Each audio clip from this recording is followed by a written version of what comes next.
Bonjour et bienvenue. Aujourd'hui, je voudrais te parler de quelque chose qu'on aurait dû t'enseigner bien avant tout le reste. Je voudrais te dire qu'il y a quatre femmes en toi, quatre énergies, quatre saisons intérieures, et que ne pas les connaître, c'est passer ta vie à te battre contre toi-même sans vraiment comprendre pourquoi. En fait, depuis des millénaires, les femmes, elles se reconnaissent dans les cycles, dans les saisons, dans les lunes, dans les phases de vie, et en fait, on a un peu oublié tout ça. On nous a appris à être constante, à être linéaire, à être performante tous les jours de la même façon. Mais ton corps, lui, il n'a pas oublié. Ton corps, il change, il fluctue, quel que soit ton âge. Et ces fluctuations, c'est pas un problème à corriger, ce sont vraiment des messages à décoder. Alors, c'est quoi ces différentes femmes qui sont en toi? Eh bien, il y a quatre archétypes. D'abord, il y a la jeune fille. Elle, c'est l'énergie du printemps. Elle est légère, spontanée, créative. Elle dit oui avant de réfléchir. Elle explore, elle ose. C'est elle qui te pousse à essayer quelque chose de nouveau, à essayer de retrouver du jeu. Son ombre, c'est qu'elle peut aussi fuir la profondeur et l'engagement. Et puis ensuite, il y a la mer. Alors elle, c'est l'énergie de l'été. Elle est nourricière, elle est ancrée, elle est généreuse. Elle prend soin. Elle prend soin d'un projet, elle prend soin d'une équipe, d'une amie, parfois pas assez d'elle-même. Son ombre, c'est qu'elle peut s'oublier, en fait, et qu'elle peut donner jusqu'à l'épuisement. Ensuite, il y a la femme mature, que j'aime appeler l'enchanteresse. Elle, c'est l'énergie de l'automne. Elle est puissante, elle est magnétique, elle est directe. Elle ne s'excuse plus.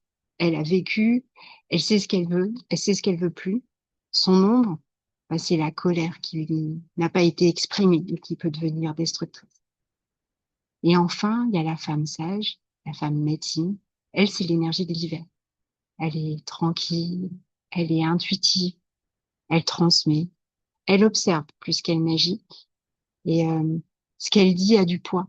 Mais son ombre, c'est qu'elle peut se retirer trop tôt aussi et devenir invisible. Ce que j'ai mis du temps à comprendre, et ce que j'aimerais que tu retiennes, c'est que ces quatre archétypes, ils ne sont pas liés à l'âge.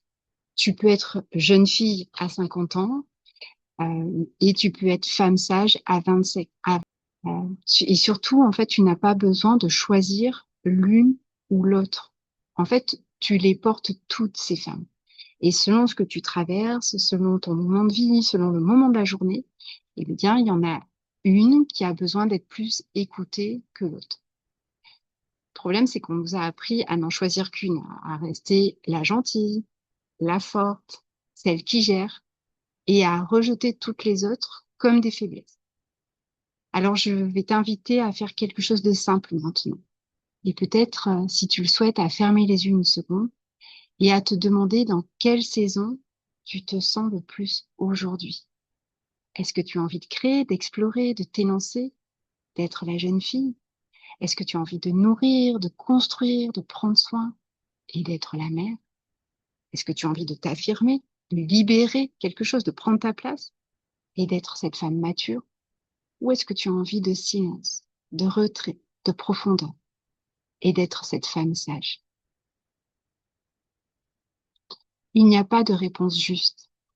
Il y a juste ta réponse à toi, là, maintenant. Et si tout cela t'intéresse, je te prépare une énorme surprise pour la rentrée et je t'en parle très vite.